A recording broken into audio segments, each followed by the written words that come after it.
샬롬. 1월 29일 이슬기 도신 여러분 환영합니다. 우리 시편 62편 5절 암송하고 시작하겠습니다. 나의 영혼아 잠잠히 하나님만 바라라. 물은 나의 소망이 그로부터 나오는도다. 한 번 더 하겠습니다. 나의 영혼아 잠잠히 하나님만 바라라. 물은 나의 소망이 그로부터 나오는도다. 아멘.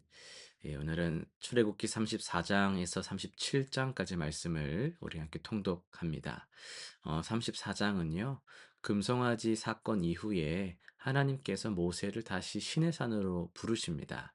모세가 두 번째 돌판을 준비해서 산에 오르자 하나님께서 친히 지나가시면서 자비롭고 은혜롭고 노하기를 더디하시며 인자와 진실이 많은 하나님이심을 선포하시죠. 이 모세는 백성의 죄를 위해 중보기도하며 언약 갱신을 간구합니다. 어, 하나님께서는 언약을 새롭게 하시고 십계명을 다시 기록하시죠. 40일을 하나님과 함께한 모세가 산에서 내려올 때 그의 얼굴 피부에서 이 광채가 났고 이로 인해 백성들이 두려워하자 모세는 수건으로 얼굴을 가렸다라고 기록이 됩니다. 35장에서는요, 모세가 이스라엘 회중을 모아서 하나님의 명령을 전합니다. 먼저 안식일 준수를 강조하며 안식일에는 불도 피우지 말라 명합니다. 이어서 성막 건축을 위한 예물을 자원하는 마음으로 드리라고 요청을 해요.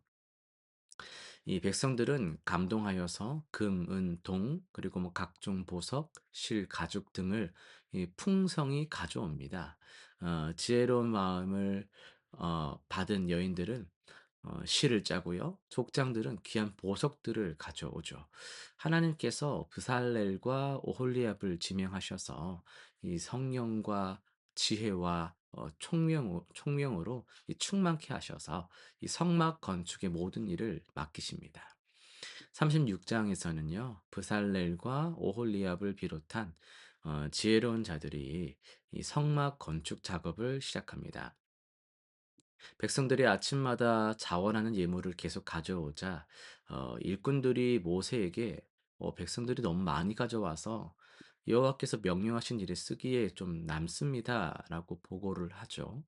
모세는 더 이상 예물을 가져오지 않아도 된다라고 공포하여서 백성의 헌신을 멈추게 하는 아주 은혜로운 놀라운 모습도 나옵니다.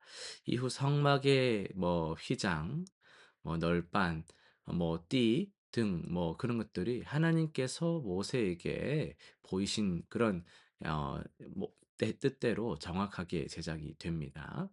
37장으로 가면은 브살렐이 하나님의 증거판을 보관할 언약궤를 이 조각목으로 만들고 정금으로 싸며 속죄소와 그룹들을 정금으로 만듭니다. 진설병을 놓을 상을 조각목으로 만들고 정금으로 싸며 그 위에 쓸 대접과 숟가락을 정금으로 만들어요. 순금 한 달란트로 정교한 등잔대를 만들고 그 가지와 꽃받침과 꽃을 모두 연결하여 하나로 만듭니다. 또한 분향할 제단을 조각목으로 만들고 정금으로 싸며 이 관유와 향기로운 향도 만들죠. 이 모든 기구가 이 하나님께서 이 명하신 대로 제작이 되는 것을 볼 수 있습니다. 오늘은 34장의 내용을 좀 중심으로 해서 하나님의 영광을 반영하는 사람들이란 제목으로 말씀을 전하려고 합니다.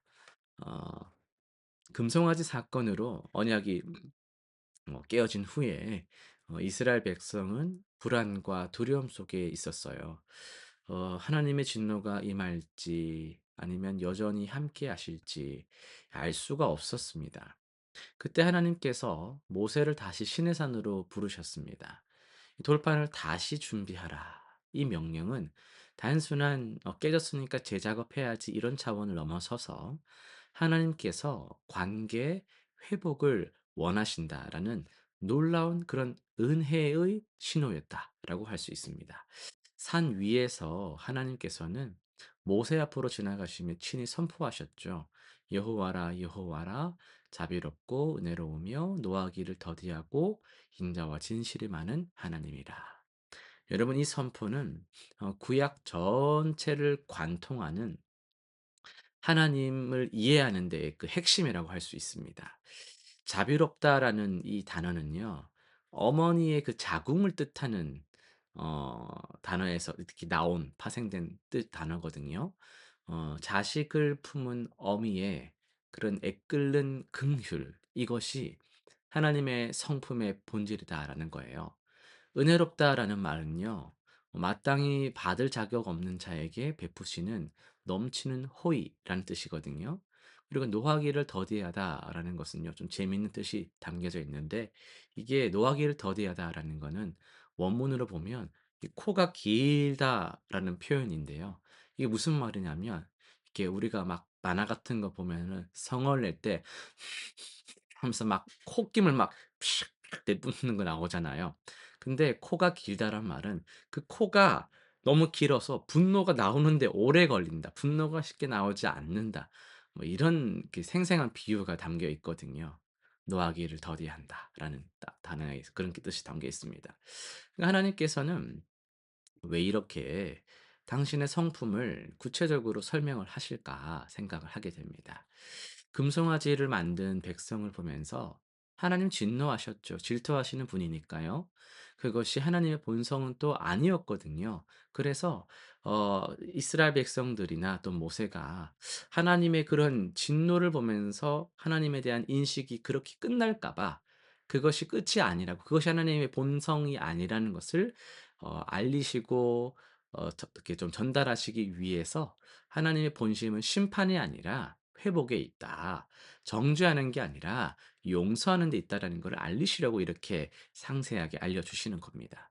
이 선포를 들은 모세는 급히 땅에 엎드려서 경배했습니다.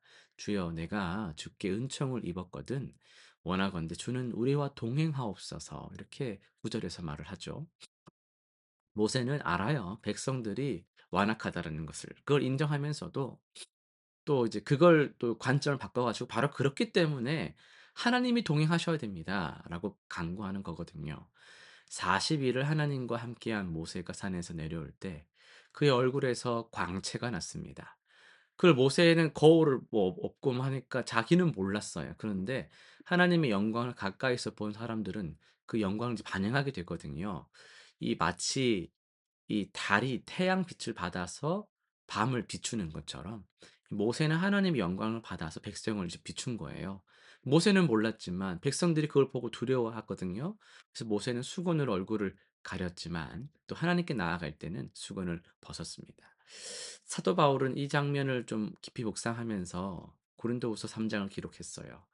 모세의 빛나던 얼굴은 점차 사라지는 영광이었지만 그리스도 안에서 우리가 받는 영광은 더욱 큰 영광이며 영원한 영광이라고 선포를 합니다.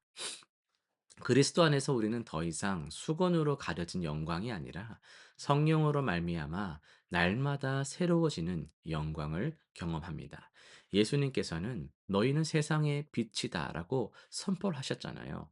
우리가 빛인 이유는 우리 안에 빛이 있어서가 아니라 참 빛이신 예수님을 계속 반사하기 때문에 그렇습니다. 하나님의 성품을 닮아가는 것, 자비와 은혜와 인내로 이웃을 대하는 것, 이것이 하나님의 영광을 반영하는 삶입니다.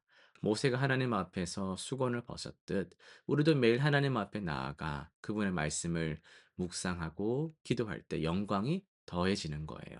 그리고 그 영광은 우리만을 위한 것이 아니라 어두운 세상을 비추기 위한 것이라는 걸 꼭 기억하시기 바랍니다.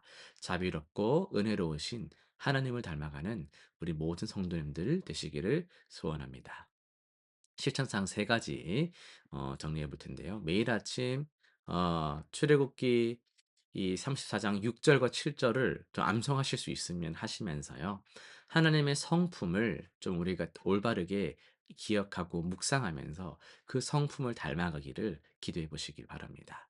두 번째는요. 이번 주에 여러분을 좀 힘들게 한 사람이 있었다면 그 사람을 좀 용서하기로 뜻을 정하고 하나님께서 여러분에게 베푸신 그 자비를 이제 그에게로 베풀어 보는 기회를 가져보시길 바랍니다.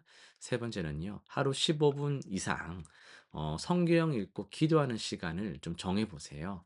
하나님의 영광을 가까이서 바라보는, 하나님과 친밀한 사랑의 교제 시간을 가져보는 그런 습관을 만들어 보시기를 바랍니다. 기도하고 마치겠습니다. 자비롭고 은혜로우신 하나님 아버지, 죄로 깨어진 관계를 주께서 회복하시고 다시 언약하신 은혜에 우리가 감사를 드립니다. 날마다 주님 앞에 가까이 나아가서 주님과 그런 친밀한 교제를, 사랑을 우리가 누리며 그 영광을 바라보게 하여 주옵소서.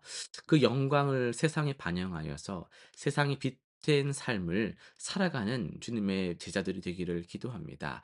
주님의 자비와 인내와 그런 진실함을 닮아가는 우리가 되게 하여 주옵소서. 예수님의 이름으로 기도드립니다. 아멘.